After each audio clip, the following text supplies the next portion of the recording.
എന്റെ കയ്യിൽ എല്ലാത്തിന്റെ റെക്കോർഡുകളുണ്ട്. എനിക്ക് അതെല്ലാം പറയാനും പറ്റും. ഇപ്പൊ എന്റെ കയ്യിൽ ഇല്ല. ഞാൻ പെട്ടെന്ന് ഇന്നലെ ഹോസ്പിറ്റലിൽ പോയില്ല. അത് മടുത്തതുകൊണ്ടാണ് ഞാൻ ഇങ്ങനെ ഒരു വിവാദപരമായിട്ട് പോസ്റ്റ് ഇട്ടത്. ഞാൻ അപേക്ഷിച്ച് ഏറെന്നും മടുത്തു. ഞാനും കുറച്ചാൾ ഭയപ്പെട്ടിരിക്കായിരുന്നു. എനിക്ക് പക്ഷെ ഭയത്തിനേക്കാൾ ഉപരി എനിക്ക് രോഗികളോട് എനിക്ക് കുറച്ചും കൂടെ കടപ്പാട് എനിക്ക് തോന്നുന്നു. അവർക്ക് അവരുടെ ബുദ്ധിമുട്ട് കാണുമ്പോൾ എനിക്ക് എന്റെ ഭയം ആസ്ഥാനത്താണെന്നാണ് എനിക്ക് മനസ്സിലാവും. എന്റെ അറിവിൽ എന്നെ നേരിട്ട് ഇവരാരും പിന്നീട് ഇതിനെപ്പറ്റി ഡോക്ടർ എന്താണ് ഇവിടുത്തെ ബുദ്ധിമുട്ടുകൾ എന്താണോ എന്തെങ്കിലും പരിഹരിച്ചിട്ടുണ്ടോ, രാഷ്ട്രീയ ഉദ്ദേശിച്ചിട്ടോ ഒന്നും ഉണ്ടാക്കിയ ഒരു വിവാദമോ പോസ്റ്റോ ഒന്നുമല്ല. മാത്രമല്ല ഇന്ന് ഞാൻ ഇത് മീഡിയയെ അഭിമുഖീകരിക്കുന്നതും ഇതുപോലൊരു വ്യാജ പോസ്റ്റ് വല്ലതും ഇട്ടിട്ട് ഞാൻ കയറി ഒളിച്ചിരിക്കുന്നു എന്ന് ജനങ്ങൾ മനസ്സിലാക്കണ്ട എന്ന് വിചാരിച്ചിട്ടാണ്. ഞാൻ ഇട്ട കാര്യങ്ങളെല്ലാം പരമാർത്ഥമാണെന്നും അതിന്റെ വിശദീകരണം തരാനാണ് രാവിലെ ഞാൻ മീഡിയയെ അഭിമുഖീകരിക്കാൻ തയ്യാറാകുന്നത്. ഇത് ബഹുമാനപ്പെട്ട മിനിസ്റ്റർക്ക് ഇത് അറിയാമോ ഇല്ലയോ ഉള്ളതെന്ന് എനിക്കറിയില്ല. പക്ഷേ ഇത് ഞാൻ അറിയിക്കാനുള്ള മേലധികാരികളെ ഇത് കൃത്യമായിട്ട് അറിയിച്ചിട്ടുണ്ട്. കാരണം എനിക്ക് മിനിസ്റ്ററുമായിട്ട് നേരിട്ട് ആക്സസ് ഇല്ല. ഞാൻ റിപ്പോർട്ട് ചെയ്യേണ്ടുന്ന ആരാണോ എന്റെ പ്രിൻസിപ്പലിന്, കാരണം അദ്ദേഹത്തിന് ഇതിന് വലിയ അറിയില്ല. കാരണം അദ്ദേഹം പുതിയതായിട്ട് ജോയിൻ ചെയ്തിട്ട് ഒരു മാസം പോലും ആകുന്നില്ല. ഇതിനുള്ള മുമ്പുള്ള പ്രിൻസിപ്പലിനെയും സൂപ്രണ്ടിനെയും ഒക്കെ നമ്മൾ നേരത്തെ ഇതിലെ കാര്യങ്ങളെല്ലാം വളരെ കൃത്യമായിട്ട് നമ്മൾ അറിയിച്ചിട്ടുള്ളതാണ്. അപ്പോൾ ഇവർക്ക് അറിയാതിരിക്കാൻ മാർഗമില്ല. ഇതിനെപ്പറ്റിയുള്ള ഇവിടുത്തെ സ്കേഴ്സിറ്റി പ്രശ്നങ്ങളും ഇവർക്ക് ഒരുപാട് അറിയുകയും ചെയ്യാം. പിന്നെ ഇതിനകത്ത് ഈ നമ്മുടെ റിപ്പോർട്ട് ചെയ്യുന്ന അധികാരികൾ ഇത് പലപ്പോഴും കവറപ്പ് ചെയ്യുകയാണോ എന്ന് എനിക്ക് സംശയമുണ്ട്. ഇത് മേളിലോട്ട് ഇത് അറിയിക്കാതെ അവരതിനെ വെള്ളപൂശുന്നതാണോ എന്ന് എനിക്ക് സംശയമുണ്ട്. യൂറോളജി വിഭാഗത്തിൽ മാത്രമല്ല മറ്റ് പല വിഭാഗങ്ങളിലും സമാനമായിട്ടുള്ള പ്രശ്നങ്ങൾ നിലനിൽക്കുന്നുണ്ടോ എന്നുള്ള കാര്യങ്ങൾ പുറത്തു വരുന്നുണ്ട്. ഡോക്ടറിന്റെ അറിവിൽ മറ്റേതെങ്കിലും വിഭാഗത്തിൽ എല്ലാ വിഭാഗങ്ങളിലും പ്രശ്നങ്ങളുണ്ട്. അത് കാർഡടച്ച് പറയാൻ പറ്റില്ലെങ്കിൽ എല്ലാ വിഭാഗങ്ങളിലും പ്രശ്നമുണ്ട്. കാരണം നമ്മൾ ഒരു യൂറോളജി എന്ന് പറഞ്ഞു കഴിഞ്ഞാൽ പല ഡിപ്പാർട്ട്മെന്റുമായിട്ട് നമ്മൾ ബന്ധപ്പെടുന്നതാണ്. ഇതൊരു ഒറ്റ ഫീൽഡിൽ മാത്രമല്ല ഒരു പേഷ്യന്റ് നമ്മൾ നോക്കുന്നത്. അതും പല ഡിപ്പാർട്ട്മെന്റുമായിട്ട് ബന്ധപ്പെട്ടിട്ടുള്ള. പക്ഷെ അവിടെ എന്തൊക്കെയാണ് സ്കേഴ്സിറ്റി എന്നോ അവിടെ നടക്കുന്ന എന്തൊക്കെ പ്രശ്നങ്ങളുണ്ടോ എന്നൊന്നും എനിക്കറിയില്ല. പക്ഷേ പ്രശ്നങ്ങളുണ്ട് എന്നുള്ളത് എനിക്ക് പറയാൻ പറ്റും. അത് മാത്രമല്ല എന്തുകൊണ്ടാണ് മറ്റു വകുപ്പ് മേധാവിമാർ ഇങ്ങനെ ദൗർലഭ്യമുണ്ട് എങ്കിൽ അത് അഡ്രസ് ചെയ്യാത്ത എന്തുകൊണ്ടാണ്? അവരാരും ഭയമാണ് ഇവരുടെ എല്ലാവരുടെയും പ്രശ്നം. ആരോഗ്യമന്ത്രിയുടെ ഓഫീസുമായി സംസാരിച്ചിരുന്നെന്നാണ് താങ്കൾ പറഞ്ഞത്. ആരോഗ്യമന്ത്രിയുമായി എപ്പോഴെങ്കിലും നേരിട്ട് ഇല്ല.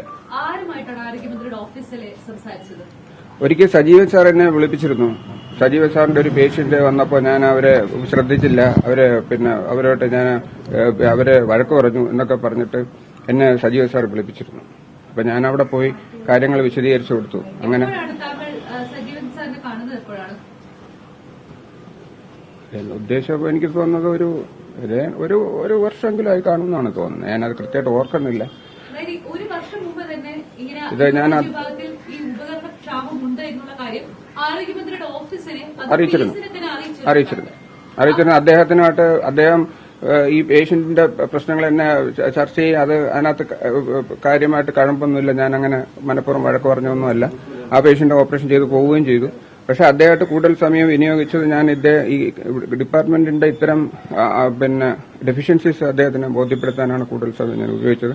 അതിനുശേഷം ഞാൻ അന്ന് തന്നെ അദ്ദേഹത്തിന്റെ നമ്പർ വാങ്ങിക്കുകയും ഇതുപോലെ വാട്സാപ്പിൽ അദ്ദേഹത്തിന് കാര്യങ്ങൾ ഞാൻ അറിയിക്കുകയൊക്കെ ചെയ്തിരുന്നു. തിരുവനന്തപുരം മെഡിക്കൽ കോളേജ് ആശുപത്രി പോലെയുള്ള ഒരു പ്രധാനപ്പെട്ട ആശുപത്രിയിലെ യൂറോളജി വിഭാഗം മേധാവിയാണ് PS-നെ കണ്ട് ഇത്ര വലിയ ക്ഷാമമുണ്ട്, പ്രശ്നമുണ്ടെന്ന് അറിയിക്കുന്നത്. പിന്നീട് ഒരു ഫോളോ അപ്പും ആരോഗ്യമന്ത്രിയുടെ ഓഫീസിൽ നിന്നുണ്ടായില്ലേ? അതെ, എന്റെ അറിവിൽ എന്നെ നേരിട്ട് ഇവരാരും പിന്നീട് ഇതിനെപ്പറ്റി ഡോക്ടർ എന്താണ് ഇവിടുത്തെ ബുദ്ധിമുട്ടുകൾ എന്താണോ എന്തെങ്കിലും പരിഹരിച്ചിട്ടുണ്ടോ, എന്താണെന്ന് ഡോക്ടറുടെ പ്രശ്നം എന്റെ ഡിപ്പാർട്ട്മെന്റിന്റെ പ്രശ്നം എന്ന ഒരു രീതിയിലും ഒരു തരത്തിലുള്ള ഫോളോ അപ്പ് ഉണ്ടായിട്ടില്ല. ഇത് മാത്രമല്ല അതിനുശേഷം വന്നിട്ടുള്ള ഈ പല രാഷ്ട്രീയ പ്രമുഖരോടും ഞാൻ ഡിപ്പാർട്ട്മെന്റിലെ കൊണ്ടു നടന്ന് ഇതിനകത്തുള്ള പ്രശ്നങ്ങളൊക്കെ അവരെല്ലാം നേരിട്ട് പറഞ്ഞു കൊടുക്കുകയും ഇതിന് പല രീതിയിൽ പിന്നീട് ഫോളോ വാട്സാപ്പിലൊക്കെ എഴുതി കൊടുക്കുകയും ഒക്കെ ചെയ്തിരുന്നതാണ്. താങ്കളെ പോലെ ഒരാൾ മന്ത്രിയുടെ കേസിനെ കണ്ടുകഴിഞ്ഞാൽ സ്വാഭാവികമായും മെഡിക്കൽ കോളേജിലെ മറ്റധികാരികൾ, സൂപ്രണ്ടും പ്രിൻസിപ്പാളും പിന്നീട് DB അടക്കമുള്ളവർ അറിയേണ്ടതാണ്. അവരെപ്പോഴെങ്കിലും താങ്കളോട് സംസാരിച്ചിട്ടുണ്ടോ? അല്ല, അതിന്റെ രസകരമായ കാര്യം അന്ന് ഞാൻ അദ്ദേഹത്തിനെ കാണാൻ പോയപ്പോൾ എന്റെ കൂടെ പ്രിൻസിപ്പൽ ഉണ്ടായിരുന്നു, ലിനറ്റ് മാഡം ഉണ്ടായിരുന്നു. ലിനറ്റ് മാഡത്തിന്റെ സാന്നിധ്യത്തിൽ കഴിഞ്ഞ പ്രിൻസിപ്പൽ മാഡത്തിന്റെ ഒപ്പമാണ് ഞാൻ ഇദ്ദേഹത്തിനെ കാണാൻ പോയതും കാര്യങ്ങൾ പറഞ്ഞതും. അന്ന് അവിടെ വെച്ച് അദ്ദേഹം പിന്നെ സൂപ്രണ്ടിനെ വിളിച്ച് ഡോക്ടറുടെ പ്രശ്നങ്ങളൊക്കെ പരിഹരിക്കണമെന്ന് എന്റെ സാന്നിധ്യത്തിൽ അദ്ദേഹം പറഞ്ഞതാണ്. ഡോക്ടർ, സർക്കാരിനെ മറ്റു വകുപ്പ് മേധാവികൾക്ക് ഭയമാണോ? അത് തുറന്നു പറയാതിരുന്നാൽ അതിന്റെ അത് എനിക്കറിയില്ല. ഞാനും കുറച്ചാൾ ഭയപ്പെട്ടിരിക്കുകയായിരുന്നു. എനിക്ക് പക്ഷെ ഭയത്തിനേക്കാൾ ഉപരി എനിക്ക് പിന്നെ രോഗികളോട് എനിക്ക് കുറച്ചും കൂടെ കടപ്പാട് എനിക്ക് തോന്നുന്നു. അവർക്ക് അവരുടെ ബുദ്ധിമുട്ട് കാണുമ്പോൾ എനിക്ക് എന്റെ ഭയം ആസ്ഥാനത്താണെന്നാണ് എനിക്ക് മനസ്സിലാവുന്നത്. അതിൽ വലിയ കാര്യമില്ല. കാരണം ഇതിനകത്ത് ഒരു തീരുമാനം ഉണ്ടാവണം എന്നുള്ളതാണ് എന്റെ അഭിപ്രായം. അല്ല, ഈ ഡോക്ടർ ഭയപ്പെട്ട് മറ്റു വകുപ്പ് മേധാവിമാർ ഭയപ്പെട്ട് മാറിയിരിക്കുമ്പോൾ അതിന്റെ ഭവിഷ്യത്ത് അനുഭവിക്കേണ്ടി വരുന്ന സാധാരണക്കാർ രോഗികളാണ്. തീർച്ചയായിട്ടും ഇതൊന്നുമില്ല, എല്ലാം ഓക്കെയാണ് എന്നാണ് മന്ത്രിയുടെയും മറ്റു ബന്ധപ്പെട്ട ഉദ്യോഗസ്ഥരുടെയും വാദം. അല്ല, ഇത് മന്ത്രിയല്ല ഞാൻ കുറ്റം പറയുന്നത്. ഇവിടെയുള്ള നമ്മുടെ ഹോസ്പിറ്റലിന്റെ മേലധികാരികളാണ് ഇത് കുഴപ്പമില്ല എന്ന് മേളിലേക്ക് അറിയിക്കുന്നത്. അങ്ങനെയാണ് പറയാനുള്ളത്. മിനിസ്റ്റർ അറിയുന്നുണ്ടാവില്ല. രാവിലെ ഒരു RJDയുടെ ഒരു നേതാവിനെ വിളിച്ചിരുന്നു. അദ്ദേഹം പറയുന്നത് സൂപ്രണ്ടിനെ വിളിച്ചപ്പോൾ ഇവിടെ വേറെ കുഴപ്പമൊന്നുമില്ല, എല്ലാ കാര്യങ്ങളും കൃത്യമായിട്ട് നടക്കുന്നുണ്ട്. ഡോക്ടർ പറയുന്നത് വെറുതെയാണ്, ഓപ്പറേഷൻ മാറ്റിവെച്ചിട്ടില്ല, ഇത്ര ദിവസം ഓപ്പറേഷൻ നടക്കുന്നുണ്ടല്ലോ, വേറെ ഡിപ്പാർട്ട്മെന്റിലൊന്നും കുഴപ്പമില്ലല്ലോ എന്നൊക്കെയാണ് സൂപ്രണ്ട് പറയുന്നത്. അപ്പൊ സൂപ്രണ്ട് ഒരുപക്ഷെ മേലധികാരികളെ അറിയിക്കുന്നുണ്ടാവില്ല, മിനിസ്റ്റർക്ക് അറിയുണ്ടാവില്ല. ഇതിനെപ്പറ്റി മിനിസ്റ്റർക്കോ ഭരണത്തിലുള്ളവർക്കോ ഇതിനെപ്പറ്റി ഇവിടെ നടക്കുന്ന പ്രശ്നങ്ങളെപ്പറ്റി അറിവുണ്ടാവില്ല. കാരണം ഇത് ഇവിടെ വെച്ച് ഇത് കവറപ്പ് ചെയ്ത് പോകുമെന്നാണ് എനിക്ക് തോന്നുന്നത്. അല്ല, അദ്ദേഹം അന്ന് എന്റെ സാന്നിധ്യത്തിൽ വെച്ച് തന്നെ സൂപ്രണ്ടിനെ വിളിച്ചു, സുനിലിനെ വിളിച്ച് കാര്യങ്ങൾ സംസാരിച്ചത് ഞാൻ കേട്ടോണ്ടിരിക്കുകയാണ്. അപ്പൊ അദ്ദേഹം ഒരുപക്ഷെ വിചാരിച്ചു കാണും, അത് പരിഹരിച്ചു കാണും എന്ന് വിചാരിച്ചു കാണും. അവർക്ക് ഒരുപാട് ആശുപത്രികൾ നോക്കണമല്ലോ.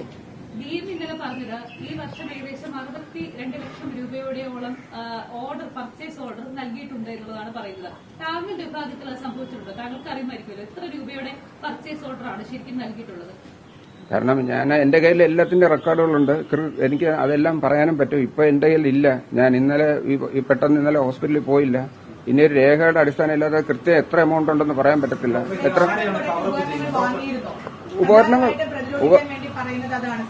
ഉപകരണങ്ങൾ വാങ്ങിയിരുന്നു. ഉപകരണങ്ങൾ വാങ്ങി എന്ന് പറഞ്ഞാൽ മാത്രം പോരല്ലോ. ഇപ്പൊ ഒരു കാർ വാങ്ങി എന്ന് പറഞ്ഞാൽ കാർ വാങ്ങിച്ചിട്ട് അതിന്റെ ടയർ മാറ്റണം, അതിന്റെ റിപ്പയറിംഗ് ചെയ്യണം, അതിനകത്ത് ആവശ്യമുള്ള പെട്രോൾ അടിക്കണം, അങ്ങനെ ഒരുപാട് സാധനങ്ങളില്ല. ഇല്ലെങ്കിൽ കാർ ഓടും എന്ന് പറഞ്ഞതുപോലെയാണ്. ഉപകരണങ്ങൾ വാങ്ങും, ഉപകരണങ്ങളുടെ ആക്സസറീസ് ആണ് ക്ഷാമം. ഉപകരണങ്ങൾ വാങ്ങുമ്പോൾ ഉപകരണങ്ങൾ ഇല്ലെങ്കിൽ, മൊത്തം ഉപകരണം ഇല്ലെങ്കിൽ നമുക്ക് വേറെ സബ്സ്റ്റിറ്റ്യൂട്ട് ചെയ്യാം. ഒരു ഉപകരണം വെച്ചിട്ട് അത് ഉപയോഗിക്കാൻ പറ്റുന്നില്ല എന്നുണ്ടെങ്കിൽ എന്താണ് അതിനുള്ള പ്രയോജനം?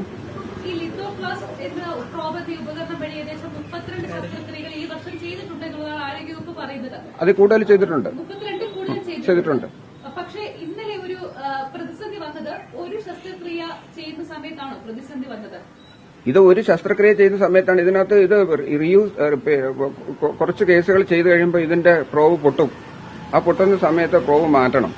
അത് നമ്മൾ നേരത്തെ ഇത് വളരെ മുൻകൂട്ടി ഇവർക്ക് HDSനെ നമ്മൾ അറിയിച്ചിട്ടുള്ളതാണ്, ഇത് വാങ്ങിച്ചു തരണമെന്ന് പറഞ്ഞിട്ട്.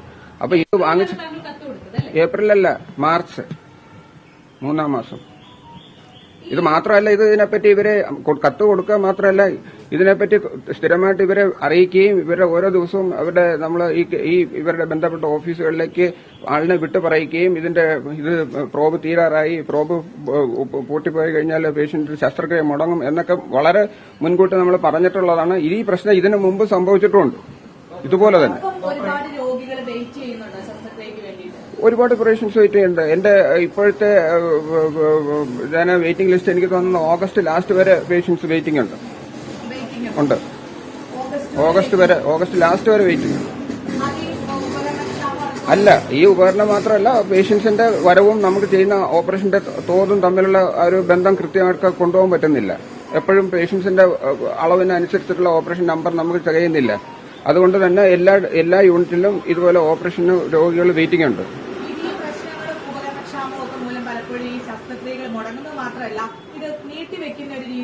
ഇതിപ്പോ മുടങ്ങാത്തതിന്റെ ഒരു രഹസ്യം അത് ഇന്നലെ ഞാൻ പറഞ്ഞിരുന്നു.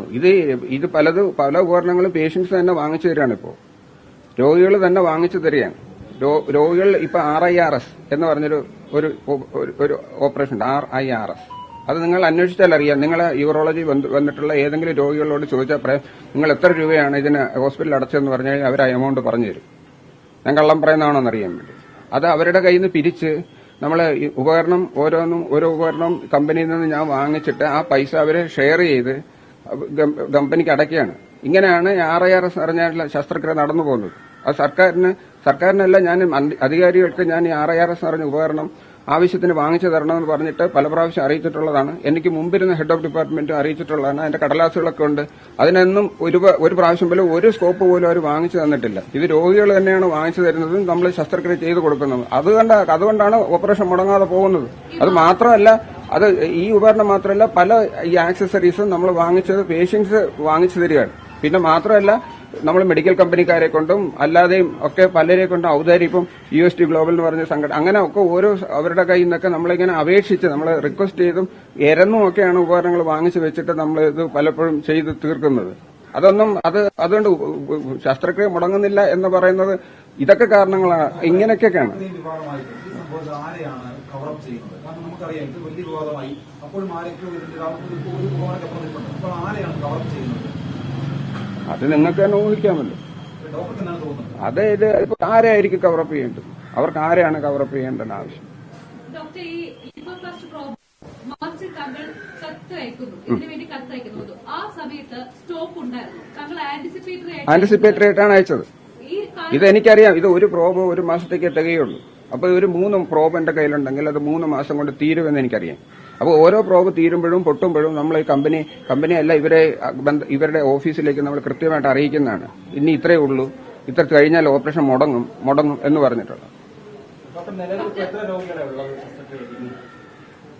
അതിന്റെ എണ്ണം നമുക്ക് അഡ്മിറ്റ് ചെയ്തിരിക്കുന്ന അത് വാർഡിൽ നോക്കണം. അതിപ്പോ എനിക്ക് കൃത്യമായിട്ട് ഓർമ്മയില്ല. എന്തായാലും ഞാൻ അഡ്മിറ്റ് ചെയ്യുന്ന രോഗികളെ അവർ കൂടുതൽ വെയിറ്റ് ചെയ്തിരിക്കാൻ വേണ്ടി ഒരാഴ്ച അല്ലെങ്കിൽ 10 ദിവസം മുമ്പ് മാത്രമേ രോഗികളെ അഡ്മിറ്റ് ചെയ്യത്തുള്ളൂ. ബാക്കിയുള്ളവർക്ക് നമ്മൾ വെയിറ്റിംഗ് ലിസ്റ്റ് ഡയറിയിൽ ഡേറ്റ് കൊടുത്ത് വിടുകയാണ് ചെയ്യുന്നത്. അതായത് നേരത്തെ ഒരു സ്കൂളിലെ അധ്യാപകൻ പറഞ്ഞ കാര്യമുണ്ട്. സ്കൂളിലെ കുട്ടികൾക്ക് ഭക്ഷണം വാങ്ങാനായിട്ട് പിരിവെടുത്ത് അധ്യാപകൻ കുട്ടികൾക്ക് ഭക്ഷണം കൊടുക്കുന്ന ഉച്ചക്കഞ്ഞി കൊടുക്കുന്ന ഒരു അവസ്ഥയെക്കുറിച്ച് തിരുവനന്തപുരം അധ്യാപകൻ പറയും. അതിന് സമാനമായിട്ടുള്ള കാര്യമാണ്. അപേക്ഷിച്ച് നിരന്നും ഒരു വകുപ്പ് മേധാവി ഉപകരണങ്ങൾ വാങ്ങിച്ച് ചികിത്സിക്കുകയാണ്. തീർച്ചയായിട്ടും എനിക്ക് തന്നെ അത് മടുത്തതുകൊണ്ടാണ് ഞാനിങ്ങനെ ഒരു വിവാദപരമായിട്ട് പോസ്റ്റ് ഇട്ടത്. ഞാൻ അപേക്ഷിച്ച് എരന്നും മടുത്തു. നമ്മൾ ആൾക്കാരോട് എരന്നാണ് വാങ്ങുന്നത്. നമ്മൾ പേഷ്യൻസ് പൈസ അടയ്ക്കുന്നതെന്ന് പറഞ്ഞു കഴിഞ്ഞാൽ ഈ കമ്പനി ഇപ്പൊ RIRSന്റെ സ്കോപ്പ് തന്നെ തരുന്നത് തിരുവനന്തപുരത്ത് ഏജൻസികളില്ല. കൊച്ചിയിലുള്ള ഒരു ക്യാപ്സ്യൂൾ ഗ്ലോബൽ എന്ന് പറഞ്ഞ കമ്പനിയിൽ നിന്നാണ് അത് വാങ്ങുന്നത്. അപ്പൊ അയാളുടെ ഒരു വിശാല മനസ്സുകൊണ്ടായിരിക്കാം നേരത്തെ സ്കോപ്പ് അയച്ചു തരും. പിന്നെ അതിനുശേഷം പേഷ്യൻസ് അയാളുടെ GPayയിലേക്ക് ഈ നമ്പർ ഇത് അടയ്ക്കുകയോ അല്ലെങ്കിൽ അയാളുടെ ഏജന്റ് വന്ന് പൈസ വാങ്ങുകയോ ചെയ്തുകൊണ്ടിരിക്കുകയാണ്. അത് കുറെ 6 മാസമെങ്കിലുമായിട്ട് അത് ചെയ്യുന്നുണ്ട്. അത് എനിക്ക് ഭയമുണ്ട്. കാരണം ഏതോ ഒരാൾ വന്ന് പൈസ കളക്ട് ചെയ്യുന്നു, ഏതോ ഒരാളുടെ GPayയിൽ പൈസ അടയ്ക്കുന്നു. ഇതൊക്കെ എന്നെ സംബന്ധിച്ച് വളരെ റിസ്ക്കുള്ള, എന്നെ മാത്രമല്ല എന്റെ ഡിപ്പാർട്ട്മെന്റിലെ ഡോക്ടർമാരെ സംബന്ധിച്ച് അത് വളരെ റിസ്ക്കുള്ള കാര്യമാണ്. ഇത് എപ്പോൾ വേണമെങ്കിലും എനിക്കെതിരെ ഒരു വിജിലൻസ് എൻക്വയറിയൊക്കെ വരാം. കാരണം ഈ ഓപ്പറേഷൻ മുടങ്ങാതിരിക്കാൻ വേണ്ടിയിട്ടാണ് ഈ RIRS ചെയ്തതിന് ശേഷമാണ് ഓപ്പറേഷന്റെ വെയിറ്റിംഗ് ലിസ്റ്റ് കുറഞ്ഞത്. അതിനു മുമ്പ് 6 മാസം വരെ വെയിറ്റിംഗ് ലിസ്റ്റ് ഉണ്ടായിരുന്ന ഓപ്പറേഷൻ കുറയാൻ ഈ RIRS ചെയ്തതിന് ശേഷം തുടങ്ങിയതിന് ശേഷമാണ് അത് കുറഞ്ഞു കിട്ടിയത്. അപ്പൊ ഈ പേഷ്യൻസ് പേഷ്യന്റിനെ കൊണ്ട് പൈസ അടപ്പിച്ച് നമ്മൾ ഉപകരണങ്ങൾ വാങ്ങുന്നത് ശരിയാണോ? അത് തന്നെ അതൊരു ഇല്ലീഗൽ മാർഗമാണ്. ഇവര് പേഷ്യൻസ് ഡയറക്റ്റ് ആയിട്ട് പോയി ഒരു മെഡിക്കൽ ഷോപ്പിൽ നിന്ന് ഉപകരണം വാങ്ങുകയല്ല ചെയ്യുന്നത്. ഒരാളിൽ തന്നു എന്നുള്ള ഒരു ധാരണയിൽ അയാളുടെ പേരിൽ പൈസ അടച്ചുകൊണ്ടിരിക്കുകയാണ്. പിന്നെ ഞാനതിൽ പ്രൊട്ടക്ഷൻ എടുക്കുന്നതെന്ന് പറഞ്ഞു കഴിഞ്ഞാൽ ഇതിന്റെ ബില്ല് ഞാൻ അവിടെ പബ്ലിക്കായിട്ട് വാർഡിലെ ഒട്ടിച്ചു വെച്ചിട്ടുണ്ട്. രോഗികൾക്ക് അതിന്റെ വൗച്ചർ കൊടുക്കുന്നുണ്ട്. ഇങ്ങനെയൊക്കെയാണ് ഞാൻ ഒരു രീതിയിലൊക്കെ കവറപ്പ് ചെയ്യുന്നത്. പക്ഷെ ഏത് സമയത്ത് വേണമെങ്കിലും എനിക്കെതിരെ ഒരു ശക്തമായിട്ടുള്ള ഒരു വിജിലൻസ് എൻക്വയറി വരാൻ, കൈക്കൂലി വാങ്ങിച്ചിട്ടുണ്ട് അല്ലെങ്കിൽ വേറൊരാളുടെ പേരിൽ ഞാൻ പൈസ അടപ്പിക്കുന്നു എന്നൊക്കെ പറഞ്ഞിട്ട് വേണമെങ്കിൽ ഒരു വലിയൊരു ആരോപണം വരാനുള്ള സാധ്യതയുണ്ട്. അന്വേഷണം നടക്കാൻ പോവുകയാണ്. സ്വാഭാവികമായിട്ടുള്ള അന്വേഷണം നടക്കും. നടപടിയിലേക്ക് പോകാം. അതെ, ഡ്യൂട്ടിക്ക് താങ്കൾ പോവുകയാണ്. ഒറ്റപ്പെടുമെന്നൊരു ഭയമുണ്ടോ? ഇല്ല, ഒറ്റപ്പെടുമെന്നൊന്നും ഒരു ഭയമൊന്നുമില്ല. അങ്ങനെ ഒറ്റപ്പെടേണ്ട കാര്യമില്ലല്ലോ. നമ്മൾ ഒറ്റപ്പെടുന്നിട്ടുണ്ടെങ്കിൽ ഒറ്റപ്പെടുത്തട്ടെ. നമ്മളൊരു സത്യം പറഞ്ഞിട്ട് ഒറ്റപ്പെടുത്തുന്നെങ്കിൽ ഒറ്റപ്പെടുത്തട്ടെ. മുൻപും സർജറി മുടങ്ങിയിട്ടുണ്ടെന്നാണല്ലോ പറയുന്നത്. ഏതെങ്കിലും രോഗികൾ മെഡിക്കൽ കോളേജിൽ വന്നിട്ട് മറ്റ് ആശുപത്രിയിലേക്ക് പോകേണ്ട ഒരു സാഹചര്യം ഉണ്ടായിട്ടുണ്ടോ? ഇത് നമുക്കറിയാലോ. നിങ്ങളൊക്കെ ഇവിടെ തന്നെ മീഡിയയിലുള്ള ആൾക്കാർ തന്നെ എന്റെ പേഷ്യൻസ് ആയിട്ട് വരുന്നുണ്ട്. അവർക്ക് തന്നെ കാര്യങ്ങൾ അറിയാം. മാതൃഭൂമിയുടെ ഒരാൾ വന്ന് ഓപ്പറേഷനൊക്കെ ചെയ്തു പോയതാണ്. മാതൃഭൂമിയുടെ, ഏഷ്യാനെറ്റിന്റെ ഒക്കെ ആൾക്കാർ എനിക്ക് നിങ്ങളുടെ ഇതിൽ ഗ്രൂപ്പിൽ കാണില്ല, പക്ഷേ ഇതിനകത്തൊക്കെ വർക്ക് ചെയ്യുന്ന സ്റ്റാഫുകളും ഒക്കെ വരാറുണ്ട്. അപ്പൊ അവർക്കറിയാം അവിടെയുള്ള പ്രശ്നങ്ങൾ. ഇതൊരു ഇവിടുത്തെ സെന്റർ ഓഫ് എക്സലൻസ് എന്നാണ് നമ്മൾ പറയുന്നത് മെഡിക്കൽ കോളേജിൽ. പക്ഷേ മെഡിക്കൽ കോളേജിൽ നമ്മളിപ്പോൾ ചെയ്യുമ്പോൾ പല ഓപ്പറേഷൻ നമുക്ക് ചെയ്യാൻ പറ്റുന്നില്ല. ലാപ്രോസ്കോപ്പി ചെയ്യാൻ പറ്റുന്നില്ല. ലാപ്രോസ്കോപ്പി ചെയ്യുന്നതിന് പകരം നമ്മളിപ്പോൾ തുറന്നാണ് ഓപ്പറേഷൻ ചെയ്യുന്നത്. അപ്പോൾ ലാപ്രോസ്കോപ്പി ചെയ്യണമെങ്കിൽ എന്തൊക്കെ ഉപകരണങ്ങൾ വേണം, അതിൽ പലതും ഇല്ല. അപ്പോൾ നമ്മൾ അത് ലാപ്രോസ്കോപ്പി നിർത്തിവെച്ചിരിക്കുകയാണ്. അപ്പോൾ ലാപ്രോസ്കോപ്പിക്ക് പകരം നമ്മൾ ഓപ്പൺ ചെയ്താണ് ചെയ്തത്. അപ്പോൾ ഇവരെ രോഗികൾ പലരും വന്ന് ചോദിക്കും ലാപ്രോസ്കോപ്പി ചെയ്യുന്നുണ്ടോ എന്ന് പറയുമ്പോൾ നമ്മൾ പറയും ഇല്ല. അപ്പോൾ അവരെന്ത് ചെയ്യും? അവർ പുറത്തുള്ള ആശുപത്രിയിലേക്ക് പോയി ചെയ്യും. അപ്പോൾ റോബോട്ടിക്സ് ഉണ്ടോ എന്ന് ചോദിക്കും. റോബോട്ടിക്സ് ഇല്ല, അതുകൊണ്ട് റോബോട്ടിക്സിന് അവർ പുറത്തു പോയി ചെയ്യും. ഇപ്പോൾ റോബോട്ടിക്സ് ഒന്നും വേണമെന്ന് നമ്മൾ പറയുന്നില്ല. പക്ഷേ മിതമായിട്ടുള്ള ഏറ്റവും ശരാശരിയായിട്ടുള്ള ഈ സ്റ്റോൺ പേഷ്യന്റായിട്ട് വരുന്ന വളരെ പെയിനായിട്ട് വരുന്നവർക്ക് ഇമ്മീഡിയറ്റ് ആയിട്ട് നമുക്ക് അതൊരു പരിഹാരം ഉണ്ടാക്കി കൊടുത്തേ പറ്റുള്ളൂ. മറ്റ് ശസ്ത്രക്രിയകളൊക്കെ പൊക്കോട്ടെ, അവര് പിന്നെ വലിയ ആശുപത്രികളിൽ പോയി ചെയ്തോട്ടെ. ഇത് ഏറ്റവും അടിസ്ഥാനപരമായിട്ടുള്ള ചികിത്സ നമ്മൾ കൊടുത്തേ പറ്റുള്ളൂ. അതിനുള്ള ഉപകരണങ്ങൾ തടസ്സമില്ലാതെ വരണം. അതിനെ ഈ ചുവപ്പ് നാടയ്ക്കകത്ത് കുടുങ്ങി കിടന്നു ഇവർ പലതും പറയുന്നുണ്ട്. രാവിലെ ഈ സൂപ്രണ്ട് പറയുന്നത് അവർ അങ്ങോട്ട് അയച്ചു, അവർ കളക്ടറേറ്റിൽ അയച്ചു, അവർ അവിടുന്ന് അങ്ങനെ ആ എക്സ്പ്ലനേഷൻ ചോദിച്ചു, പിന്നെ ഈ എക്സ്പ്ലനേഷൻ ഇങ്ങനെ വിലയിലെ വ്യത്യാസം വന്നു. ഇതൊന്നും ഒരു പേഷ്യന്റ് അറിയേണ്ട കാര്യമില്ല. നമ്മളൊരു ഹെഡ് ഓഫ് ഡിപ്പാർട്ട്മെന്റ് എന്നുള്ള നിലയ്ക്ക് അടിയന്തരമായിട്ട് വാങ്ങിക്കേണ്ട സാധനങ്ങൾ, അടുത്ത 1 മാസത്തിനകത്ത് വാങ്ങേണ്ട സാധനങ്ങൾ, അടുത്ത 3 മാസത്തിനകത്ത് വാങ്ങേണ്ട സാധനങ്ങൾ, 1 വർഷത്തിനകത്ത്, ഇങ്ങനെ അടിയന്തര അങ്ങനത്തെ കാറ്റഗറി അനുസരിച്ചാണ് ഞാൻ റിക്വസ്റ്റുകൾ കൊടുക്കുന്നത്. ഇതിലൊന്നിനും ഈ പറഞ്ഞതുപോലെ എഴച്ചിലാണ്. അതിൽ അടിയന്തര സ്വഭാവമുള്ള സാധനങ്ങൾ അടിയന്തര സ്വഭാവത്തോടുകൂടി തന്നെ വാങ്ങിച്ചു തരണം.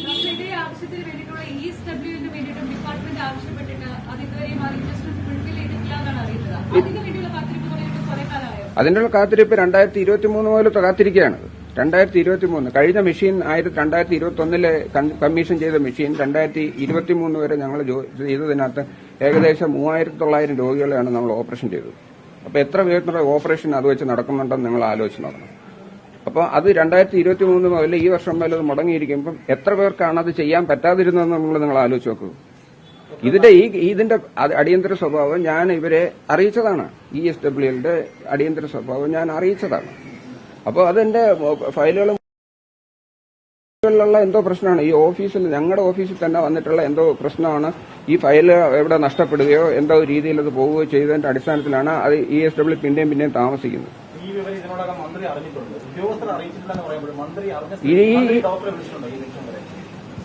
ഞാൻ ഇന്നലെ മുതൽ ഫോൺ ഓഫ് ചെയ്ത് വെച്ചിരിക്കുകയായിരുന്നു, അതറിയില്ല. ഈ കാര്യം ഞാൻ അവിടുത്തെ കൌൺസിലറാണ്, മെഡിക്കൽ കോളേജ് കൌൺസിലർ അനിൽ സാറാണ് ഇതിന്റെ ESWയിൽ വാങ്ങിത്തരാം എന്നൊക്കെ പറഞ്ഞ് സാറ് എനിക്കൊരു പ്രോത്സാഹനം തന്നത്. അപ്പോൾ സാറിനെ കഴിഞ്ഞ മാസവും കഴിഞ്ഞ എല്ലാ മാസങ്ങളിലും ഞാൻ ുണ്ട്. സാറ് OPയിൽ വരുമ്പോഴും ഞാൻ ഇതിനെപ്പറ്റി ഡിസ്കസ് ചെയ്യുന്നുണ്ട്.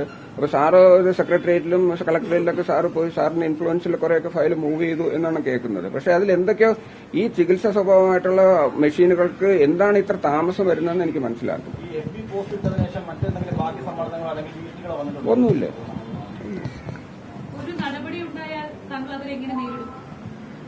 നടപടി ഇപ്പൊ ഞാനൊരു ഡോക്ടറാണ്, ഒരു ക്വാളിഫൈഡ് ഡോക്ടറാണ്. ഞാൻ മെറിറ്റ് അടിസ്ഥാനത്തിൽ MCH വരെ പഠിച്ച എനിക്ക് എന്തിനാണ് ഞാൻ ഭയക്കുന്നത്? ഞാനത് ഗവൺമെന്റ് സർവീസിൽ എന്റെ ഒപ്പം ഉള്ളവരെല്ലാവരും ഒരു കോടീശ്വരന്മാരെ. ഞാനിപ്പോഴും ഈ കുടിച്ച വീട്ടിലാണ് താമസിക്കുന്നത്. എനിക്ക് പണം സമ്പാദിക്കാൻ ഇത് താല്പര്യമില്ലാഞ്ഞിട്ടല്ല. ഞാൻ ഗവൺമെന്റ് കോളേജുകളിൽ പഠിച്ചുകൊണ്ട് ഗവൺമെന്റിന് സർവീസ് കൊടുക്കണം എന്നുള്ളൊരു വിട്ടുവീഴ്ചയുടെ പുറത്താണ് ഞാൻ ജോലി ചെയ്തത്. നൽകിക്കൊണ്ട് പല ഡോക്ടർമാരും ഫേസ്ബുക്കിലൊക്കെ കുറിപ്പെടുന്നുണ്ട്. ആരെങ്കിലും താങ്കളെ ഈ സർക്കാർ മേഖലയിൽ നിന്നോ മെഡിക്കൽ കോളേജ് ആശുപത്രിയിലെ മേഖലയിൽ നിന്നൊക്കെ താങ്കളെ ബന്ധപ്പെടുന്നുണ്ടോ? ഒരുപാട് പേര് ബന്ധപ്പെടുന്നുണ്ട്. പക്ഷെ ഞാൻ ഇന്നുപോലെ ഫോൺ നോക്കുന്നില്ല. അതിനെപ്പറ്റി ഫോൺ ഓഫ് ചെയ്തിരിക്കുന്നത് തുടർച്ചയായിട്ട് കോളുകളും തുടർച്ചയായിട്ട് ഇതുപോലെ മെസ്സേജുകളും വരുന്നുണ്ട്. അത് ഇല്ല, ഒന്നുമില്ല, സമ്മർദ്ദങ്ങളൊന്നുമല്ല. ഇങ്ങനെ വിളിച്ചുകൊണ്ടേയിരിക്കുന്നു. അപ്പോൾ ഒന്നും ഇവിടെ വീട്ടിൽ പണി നടക്കുന്നു. ഞാൻ കൂടുതൽ സമയം അതിന്റെ അകത്ത് ശ്രദ്ധിച്ചിരിക്കുകയായിരിക്കും. അതുകൊണ്ട് നമുക്കങ്ങനെ കൂടുതൽ ഫോൺ എടുക്കാനോ അതിനെക്കൊണ്ട് സംസാരിക്കാനോ ഒരേ കാര്യം തന്നെ സംസാരിക്കണം. അതുകൊണ്ട് ഞാൻ ഫോൺ ഓഫ് ചെയ്തു. കൃത്യമായിട്ട് എന്ത് വിശദീകരണം ചോദിച്ചാലും അതിന് കൃത്യമായിട്ടുള്ള മറുപടി കിട്ടുമല്ലോ. എല്ലാം രേഖകളുടെ എല്ലാ അന്വേഷണത്തോടും സഹകരിക്കും.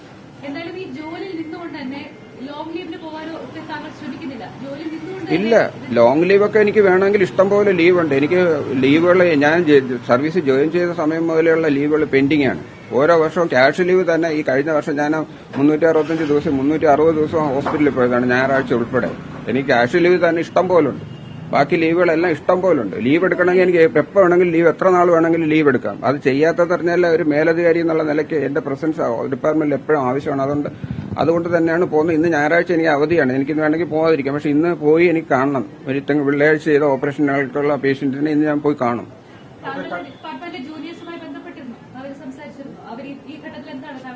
അവരെല്ലാരും ഇതിനെപ്പോലെ ഇതേ പ്രശ്നങ്ങളുണ്ടല്ലോ. ഇത് ഞാനല്ല, എന്റെ ഡിപ്പാർട്ട്മെന്റാണ് ഇതിന് സംസാരിക്കുന്നതെന്ന് കൂട്ടിക്കോളൂ. ഞാൻ ഒരു തീരുമാനം ഒറ്റയ്ക്ക് എടുക്കാറില്ല. ഡിപ്പാർട്ട്മെന്റ് മീറ്റിംഗ് വിളിച്ചു കൂട്ടി ഡിപ്പാർട്ട്മെന്റിലുള്ള എല്ലാ ഡോക്ടർമാരും എല്ലാവരും 20 വർഷത്തിലേറെ സർവീസുള്ള സീനിയർ ഡോക്ടർമാരാണ്. അവരുടെ എല്ലാ ഉപദേശങ്ങൾ സ്വീകരിച്ചിട്ടാണ് ഞാൻ എല്ലാ കാര്യങ്ങളും നമ്മൾ ഈ ഇൻസ്ട്രുമെന്റിന്റെ കാര്യങ്ങൾ ഉൾപ്പെടെ എല്ലാ കാര്യങ്ങളും നമ്മളെ തീരുമാനങ്ങൾ എടുക്കുന്നത്. ഇത്രയും എക്സ്പീരിയൻസ് ഉള്ള മറ്റ് വകുപ്പ് മേധാവികൾ തന്നെ അവരുടെ പ്രശ്നങ്ങൾ അഡ്രസ് ചെയ്ത് പറയേണ്ടതല്ലേ? എന്നിട്ടും അവർ ആരെ ഭയന്നാണ്? അത് ഞാൻ പല പ്രാവശ്യം ഞാൻ KGM-CTA ഞങ്ങളുടെ സംഘടനയിലും ഒക്കെ ഞാൻ പറഞ്ഞതാണ്. നമ്മളിങ്ങനെ പ്രശ്നങ്ങൾ നമ്മൾ അധികാരികളെ അറിയിക്കണം. ഇവര് ഇപ്പോ നമ്മുടെ തൊട്ട് മേലുള്ള അധികാരികൾ ഇവർ പറയുന്നില്ല എന്നുണ്ടെങ്കിൽ ഇതിന്റെ KGM-CTA നേതാക്കൾ നേരിട്ട് മിനിസ്റ്ററെയോ അല്ലെങ്കിൽ അതുപോലെ ബന്ധപ്പെട്ടവരെയോ പോയി കാര്യങ്ങൾ ധരിപ്പിക്കണമെന്ന് ഞാൻ പല പ്രാവശ്യം കമ്മിറ്റികളിൽ പറഞ്ഞിട്ടുള്ളതാണ്. പക്ഷെ അത് എത്രത്തോളം നടന്നിട്ടുണ്ട് എന്ന് എനിക്കറിയില്ല. ഒരു വർഷത്തിലധികമായി പ്രശ്നമുണ്ട്. കഴിഞ്ഞ സാമ്പത്തിക വർഷം ഏറ്റവും കൂടുതൽ ഫണ്ട് ഉപയോഗിച്ചത് യൂറോളജി ഡിപ്പാർട്ട്മെന്റിനാണ് മെഡിക്കൽ സൂപ്രണ്ട് പറയുന്നത്. അപ്പോ അങ്ങനെ ഉപയോഗിച്ചിട്ടുണ്ട്. ഫണ്ട് ഇത്രയും കിട്ടിയിട്ടുണ്ടോ? ഫണ്ട് ഉപയോഗിച്ചു എന്ന് പറഞ്ഞിട്ട് അവര് എന്താണ് അത് ഉദ്ദേശിക്കുന്നതെന്ന് മനസ്സിലാകുന്നില്ല. ഈ ഫണ്ട് ഉപയോഗിച്ചു എന്ന് പറഞ്ഞാല് അവര് ആവശ്യമുള്ള സാധനങ്ങൾ എത്തണ്ടേ? നമ്മളല്ലാതെ ഈ ഫണ്ട് ഉപയോഗിച്ച് വാങ്ങിക്കുന്ന സാധനങ്ങൾ നമ്മൾ എന്തിനാണ് കള്ളം പറയുന്നത്? അതിനകത്ത് ഫണ്ട് ഉപയോഗിച്ച് കഴിഞ്ഞ പ്രാവശ്യം വന്ന സാധനങ്ങളെന്ന് പറയുന്നത് ഒരു ക്യാമറ, കുറച്ച് സാധനങ്ങൾ 10-30 ലക്ഷം രൂപയ്ക്കുള്ള സാധനങ്ങൾ വാങ്ങിയിട്ടുണ്ട്. പക്ഷെ അതൊന്നും പോരാ. ഒരു 12,000 ഓപ്പറേഷൻ ചെയ്യണം, അല്ലെങ്കിൽ ദിവസം 200 പേഷ്യന്റ് വെച്ച് ഏതാണ്ട് 58,000 പേഷ്യൻസ് ആണ് ഒരു വർഷം നമ്മുടെ കഴിഞ്ഞ വർഷത്തെ സ്റ്റാറ്റിസ്റ്റിക്സ്. അതിലൊന്നും ഈ എമൗണ്ടിലൊന്നും ഒന്നും വരില്ല. നമുക്ക് ഓരോ തരത്തിലുള്ള ഒരുപാട് തരത്തിലുള്ള പലതരം അസുഖങ്ങൾക്ക് പലതരം ട്രീറ്റ്മെന്റ് ആണ് വേണ്ടത്. അതിനെല്ലാം ഉള്ള ഉപകരണങ്ങളാണ്, അതിന്റെ ആക്സസറീസും നമുക്ക് റെഗുലറായിട്ട് സപ്ലൈ വേണം. അപ്പൊ ഇവരെയൊക്കെ എപ്പോഴും നമ്മളൊരു പോയിന്റ് പറയുമ്പോൾ നിങ്ങൾക്ക് ഇത്ര രൂപ വാങ്ങിച്ചു തന്നിട്ടില്ലേ, ഇത്ര ലക്ഷം രൂപയ്ക്കുള്ള സാധനം വാങ്ങിച്ചു തന്നിട്ടില്ലേ എന്നാണ് അവർ കൗണ്ടർ ചെയ്തുകൊണ്ടിരിക്കുന്നത്. അതിലെന്താണ് പ്രായോഗിക ബുദ്ധി? ഡോക്ടർക്ക് ഉപകരണമില്ല എന്ന് പറയുകയും ശസ്ത്രക്രിയ മുടങ്ങിയതിനു ശേഷമാണ് വിശദീകരണം. 67 ലക്ഷം രൂപ കഴിഞ്ഞ സാമ്പത്തിക വർഷം യൂറോളജിക്ക് നൽകുന്നു. അതിനകത്ത് 30 ലക്ഷം രൂപ വീതം 2 സർക്കാരിൽ നിന്നും ബജറ്റിൽ നിന്നും അല്ലാതെ എന്നുള്ള കാര്യങ്ങൾ പറയുന്നുണ്ട്. 2898 ശസ്ത്രക്രിയകൾ നടന്നെന്ന് പറയുന്നുണ്ട്. ഈ ഉപകരണം ഉപയോഗിച്ച് ഇത്ര നടന്നെന്ന് പറയുന്നുണ്ട്. പക്ഷേ ഈ നടന്ന കണക്കുകളുണ്ട്. ഇതെവിടെയാണ് മുടങ്ങിയതെന്നുള്ളത് മാത്രം വിശദീകരിക്കുന്നില്ല. അതെങ്ങനെയാണ് അത് അഡ്രസ് ചെയ്യുന്നത്? എങ്ങനെ മുടങ്ങിയെന്നുള്ളത്? ഉപകരണങ്ങൾ മാത്രം പോരല്ലോ, ഉപകരണങ്ങളുടെ ആക്സസറീസ് വേണ്ടേ? ഉപകരണങ്ങളിലെ ഈ പ്രോബുകള്, അതിന്റേതായിട്ടുള്ള അതിന്റെ സംവിധാനങ്ങള്, ഇങ്ങനെ കുറെ സാധനങ്ങൾ അത് വേണം. ഒരു ഉപകരണം മാത്രം ഉള്ളത് കൊണ്ട് മാത്രം നടക്കും. ഈ ലിത്തോക്ലാസ്റ്റ് തന്നെ, ഈ ലിത്തോക്ലാസ്റ്റ് വാങ്ങിച്ചിട്ട് ഇപ്പൊ എനിക്ക് തോന്നുന്നു ഒരു 4-5 വർഷമെങ്കിലും ആയിക്കാണ്. ഈ ലിത്തോക്ലാസ്റ്റ് പ്രോബാണ് ഇതിനകത്തുള്ള എപ്പോഴും വരുന്ന മുടക്കം. ഈ പ്രോബുകൾ കൃത്യമായിട്ട് സപ്ലൈ ചെയ്യുന്നില്ല. അപ്പൊ സപ്ലൈ ചെയ്യാതെ വരുമ്പോഴേക്കും ആ സമയത്ത് സർജറി മുടങ്ങും. ഇതുപോലെ നമ്മൾ മറ്റു ഉപകരണങ്ങൾ, സിസ്റ്റോസ്കോപ്പുകൾ, മറ്റൊരുപാട് ഒരു ശസ്ത്രക്രിയ ചെയ്യണമെങ്കിൽ എന്റെ കണക്കുകൂട്ടലിൽ ഏതാണ്ട് ഒരു 12 പരം ഉപകരണങ്ങൾ നമുക്ക് വേണം. ഒരു ശസ്ത്രക്രിയയ്ക്ക് വിവിധ തരത്തിലുള്ള അതിന്റെ കേബിളുകള്, അതിന്റെ കണക്ടറുകള്, അതിന്റെ ഒരുപാട് സാധനങ്ങളൊക്കെ വേണം. ഇതിൽ ഏതെങ്കിലും ഒരു സാധനം ഇല്ലെങ്കിൽ തന്നെ പിന്നെ ആ ഉപകരണം ഉപയോഗിക്കാൻ പറ്റത്തില്ല. നമുക്ക് അന്ന് ശസ്ത്രക്രിയ നടക്കത്തില്ല. ഇപ്പൊ തന്നെ കഴിഞ്ഞ ഒരു 30 ഡിഗ്രി ടെലസ്കോപ്പ് എന്ന് പറഞ്ഞാൽ ഏറ്റവും കൂടുതൽ നമ്മൾ ഉപയോഗിക്കുന്നത് 30 ഡിഗ്രി ടെലസ്കോപ്പാണ്. ആ 30 ഡിഗ്രി ടെലസ്കോപ്പ് നമ്മളിപ്പോ കേടായി കിടന്നിട്ട് നമ്മളത് എഴുതി കൊടുത്തിട്ട് അതൊന്നും യാതൊരു ഇതുമില്ല. മാത്രമല്ല അത് കഴിഞ്ഞ പ്രാവശ്യം അത് എഴുതി കൊടുത്തപ്പോഴാണ് വലിയ പ്രശ്നങ്ങളുണ്ടായത്. അത് മനഃപൂർവ്വം ഡോക്ടർമാർ കുത്തിയൊടിച്ചതാണ്, എന്തോ മോട്ടീവാണ് അതിന്റെ പിന്നിൽ എന്നൊക്കെ പറഞ്ഞ് സ്വകാര്യ ലോബിയെ രക്ഷിക്കാനാണെന്നൊക്കെ പറഞ്ഞ് പത്രത്തിലൊക്കെ വാർത്ത വന്നു. ഇത് മനുഷ്യാവകാശ കമ്മീഷൻ അത് കേസ് ഏറ്റെടുത്തു. അങ്ങനെ വലിയ ഗുരുതരമായിട്ട് പ്രശ്നങ്ങളൊക്കെ ഉണ്ടാകും. നമ്മളൊരു ഉപകരണം ചോദിക്കുമ്പോൾ പോലും നമ്മളിങ്ങനെ അപഹസിക്കുകയും നമ്മളിങ്ങനെ കേസ് കൊടുക്കുകയും മോശക്കാരനാക്കുകയാണ് ചെയ്യുന്നത്. നമ്മൾ ഉപകരണം ചോദിക്കുമ്പോൾ അത് നമുക്കെന്തോ ആ കമ്മീഷൻ വാങ്ങിക്കാനാണ്, അതല്ലേ എന്തോ അല്ലെങ്കിൽ കുത്തിയൊടിച്ച് കളയാണെന്നൊക്കെ പറയുന്നതിനകത്ത് എന്താണ് അതിനകത്തുള്ള ഒരു കഴിഞ്ഞ പ്രാവശ്യം കൊടുത്തിരുന്നത് നിങ്ങളെല്ലാം പത്രത്തിൽ വായിച്ചാണ്. നിങ്ങളുടെ ഏതോ ഒരു പത്രത്തിലൊക്കെയാണ് അത് വന്നിരുന്നത്. അത് ആരാണ് കൊടുക്കുന്നതെന്നോ ഒന്നും അതിനകത്ത് ആക്ഷേപങ്ങൾ പത്രത്തിൽ ഇങ്ങനെ വന്നു. അത് ആരാണ് ആക്ഷേപം കൊടുത്തത് എന്ന് നമുക്കറിയില്ലല്ലോ. ആരോ ഒരു പത്ര റിപ്പോർട്ടറാണ് അത് എഴുതിയിരിക്കുന്നത്. അത് ആരാണ് ന്യൂസ് ഫീഡ് ചെയ്തെന്നറിയില്ല. അല്ല, ഇത് തന്നെയാണ് ചോദിക്കുന്നത്. ഇത് നമ്മളിപ്പോ ഉപകരണങ്ങൾ ചോദിക്കുമ്പോൾ അവർ പറയുന്നത് നമ്മൾ ഈ പത്രത്തിൽ നമ്മളെ അപഹസിക്കുകയില്ലേ. പിന്നെ നമ്മളിതും കൊണ്ട് ആരടുത്തും പോയി ചോദിക്കാൻ പോകുന്നില്ല. പത്രത്തിൽ ലോകം ഒരുപാട് അറിയല്ലേ. ഇതുപോലെ ഉപകരണം വാങ്ങിക്കാൻ വേണ്ടി, പുതിയ ഉപകരണം വാങ്ങിക്കാൻ വേണ്ടി കുത്തിയൊടിച്ച് കളയുന്നു, ഡോക്ടർ സ്വകാര്യ ആശുപത്രി സഹായിക്കുന്നു എന്നൊക്കെ പറഞ്ഞ് പത്ര റിപ്പോർട്ട് വന്നതല്ലേ. അതിന്റെ കട്ടിങ് ബുദ്ധിമുട്ട് പറഞ്ഞിട്ടുണ്ട്, സൂപ്രണ്ടിന്റെ അടുത്തും പ്രിൻസിപ്പാളിന്റെ അടുത്തും ഒക്കെ പറഞ്ഞിട്ടുണ്ടെന്ന് പറയുമ്പോഴും അവർ ഇന്നലെ മാധ്യമങ്ങളെ കണ്ടപ്പോൾ പറഞ്ഞത് ഏതെങ്കിലും തരത്തിൽ താങ്കളൊന്നും അറിയിച്ചിട്ടില്ല, അല്ലെങ്കിൽ ഒരു പരാതി വന്നിട്ടില്ല. എന്തിനാണ് അങ്ങനെയെങ്കിലും അവർ കള്ളം പറയുന്നത്? ഇതേ ആറ്റിറ്റ്യൂഡ് അവർ പിന്തുടരുന്നത് കൊണ്ടാണ് അവരുടെ മേളിൽ ഞാൻ സോഷ്യൽ മീഡിയ ഞാൻ ആശ്രയിച്ചത്. അവരുടെ മേളിൽ നിന്ന് യാതൊരു നീതിയും കിട്ടുന്നില്ല എന്ന് പറഞ്ഞുകൊണ്ടാണ്. അവർ നീതി എനിക്ക് തന്നിരുന്നെങ്കിൽ എനിക്കിതിന്റെ ഒന്നും ഒരു ആവശ്യമില്ല. ഞാനൊരു ആവശ്യം പറയുമ്പോൾ പ്രിൻസിപ്പലോ സൂപ്രണ്ടോ എനിക്കിതിന്റെ വേറെ ഇതുപോലെയുള്ള മാർഗങ്ങളിൽ പോകേണ്ട കാര്യമില്ല. സൂപ്രണ്ടും പ്രിൻസിപ്പലും ഒക്കെ അടക്കമുള്ള കാര്യങ്ങളും ആളുകളും ഈ മെഡിക്കൽ കോളേജിലെ പ്രതിസന്ധികൾ മറച്ചുവെക്കുവാണ്. പ്രിൻസിപ്പലിനെ ഞാൻ കുറ്റം പറയില്ല. കാരണം പ്രിൻസിപ്പൽ ഇപ്പോ പുതിയ ആളാണ്. അദ്ദേഹത്തിന് കാര്യങ്ങൾ ഇപ്പൊ പഠിച്ചു വരുന്നതേ ഉള്ളൂ. ഇതിനു മുമ്പ് സൂപ്രണ്ട് കുറച്ച് നാളായിട്ടുള്ള ആളാണ്. അവർക്കൊക്കെ കാര്യങ്ങളൊക്കെ അറിയാം. ഇവിടെയുള്ള പ്രശ്നങ്ങളൊക്കെ അവർക്ക് അറിയാതിരിക്കുകയൊന്നുമില്ല. അവർക്കറിയാം. എന്നിട്ട് അവരിതുപോലെ ഈ നമ്മളെന്തെങ്കിലും കാര്യങ്ങൾ ഇപ്പൊ നിങ്ങൾ പറഞ്ഞല്ലോ, അവർ ഇത്ര ലക്ഷം രൂപയ്ക്ക് സാധനം വാങ്ങിച്ചു തന്നു, ഇത്ര ലക്ഷം രൂപയ്ക്ക് അവർ മുടക്കി എന്ന് പറയുമ്പോൾ അപ്പൊ എന്താണ് പ്രശ്നം എന്നുള്ളത് അവർ ചോദിക്കണ്ടേ? എന്നിട്ട് എന്തുകൊണ്ടാണ് ഈ പ്രശ്നം വരുന്നതെന്ന് അവർ ഇന്ന് വരെ എന്റെ അടുത്ത് വന്ന് ചോദിച്ചിട്ടില്ല.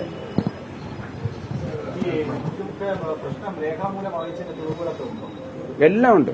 ആ രേഖകൾ ഉള്ളതുകൊണ്ടാണ് തന്നെയാണ് ഞാനിത് ശക്തമായിട്ട് പറയുന്നത്. ഇത് അയച്ച മിക്ക കോപ്പികളും എന്റെ കയ്യിലുണ്ട്. കാരണം ഇത് ഞാൻ തിരക്കുള്ള ഒരു വ്യക്തിയാണ്. ഞാനിത് ഓഫീസിൽ ചെയറിലിരുന്ന് ഒപ്പിട്ട് നടക്കുന്ന ആളല്ല. ഞാൻ രാവിലെ ഹോസ്പിറ്റലിൽ ചെന്നാൽ മുതൽ വൈകുന്നേരം 4 മണി വരെ 5 മണി വരെ, ചില സമയത്ത് 6 മണിയോ അതിന് രാത്രിയിലും തുടർച്ചയായിട്ട് ആശുപത്രി ജോലി ചെയ്യുന്ന വ്യക്തിയാണ്. ഒരുപാട് പേഷ്യൻസ് വരുന്നുണ്ട്. അവർക്ക് ഒരുപാട് പ്രശ്നങ്ങളുണ്ട്. എന്റെ തലയിലെല്ലാം പലപ്പോഴും അത് തന്നെയായിരിക്കും. അതിന്റെ ഇടയ്ക്ക് കിട്ടുന്ന പിന്നെ അഡ്മിനിസ്ട്രേറ്റീവ് വർക്കും, പിന്നെ കൂടാതെ അക്കാഡമിക്സും പിള്ളേരെ പഠിപ്പിക്കണം, കൂടാതെ ഇതെല്ലാം വൈകുന്നേരം ക്ലാസ് ഉണ്ട്.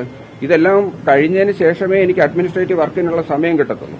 അപ്പോഴാണ് ഞാൻ രാത്രിയിലൊക്കെ ഇരുന്നാണ് പലപ്പോഴും ഇവിടെ ഇരുന്ന് ഇതിനകത്ത് ഇത്തരം റിക്വസ്റ്റുകളൊക്കെ പ്രിപ്പയർ ചെയ്ത് കൊടുക്കുന്നത്. അപ്പൊ ഈ സമയത്തിന്റെ കുറവുണ്ട്. ചിലപ്പോൾ നമ്മളിത് അവരെ വിശ്വസിച്ച് നമ്മളെ കോപ്പി കൊടുക്കും. ചിലതിന് കോപ്പികൾ കാണത്തില്ല. ചിലത് നേരിട്ട് അവരെ കാണുമ്പോൾ പറയും. പിന്നെ ഒരുപാട് കമ്മിറ്റികളുണ്ട്. കമ്മിറ്റികളിൽ നമ്മൾ പോവും, അത് മിനിറ്റ് ആക്കും. പക്ഷെ മിനിറ്റിന്റെ പലപ്പോഴും കോപ്പി നമുക്ക് കിട്ടാറില്ല. ഇങ്ങനെ പല ഘട്ടങ്ങളിൽ നമ്മൾ അറിയിച്ചിട്ടുണ്ട്. പലതിന്റെയും എന്റെ കോപ്പി എന്റെ കയ്യിലുണ്ട്. ഭൂരിപക്ഷത്തിന്റെയും കോപ്പി എന്റെ കയ്യിലുണ്ട്. പക്ഷെ ഈ കോപ്പികൾ മാത്രം വിശ്വസിക്കേണ്ട കാര്യമില്ല. അതിന്റെ പുറമെ നമ്മൾ ഇത് എല്ലാ സദസ്സുകളിലും ഞാൻ ഇവരെ DME ആയാലും പ്രിൻസിപ്പൽ ആയാലും ഏത് കമ്മിറ്റി വിളിച്ചാലും ഞാൻ അതിന് അറ്റൻഡ് ചെയ്യുകയും കാര്യങ്ങൾ അവതരിപ്പിക്കുകയും ചെയ്യാറുണ്ട്. തീർച്ചയായിട്ടും കടുത്ത മാനസിക സമ്മർദ്ദമാണ്. കാരണം നമ്മുടെ മുമ്പിൽ വരുന്ന രോഗികളുടെ വിഷമവും അവരുടെ ബുദ്ധിമുട്ടുകളും നമ്മളൊരു സൈഡ് കാണുകയും നമ്മളൊരു നിസ്സഹായ അവസ്ഥയിൽ ഇപ്പുറത്ത് നിൽക്കുകയും ചെയ്യുമ്പോൾ നമ്മളെ ആരും സഹായിക്കാനില്ലല്ലോ, നമുക്ക് അതിന് വേണ്ടുന്ന സപ്പോർട്ട് കിട്ടുന്നില്ല എന്നുള്ളതിന്റെ ആ ഒരു നിസ്സഹായാവസ്ഥ ഞാനത് ഫേസ്ബുക്കിൽ എഴുതിയിരുന്ന അത് ആ അവസ്ഥ തന്നെയാണ് ഇപ്പോഴും.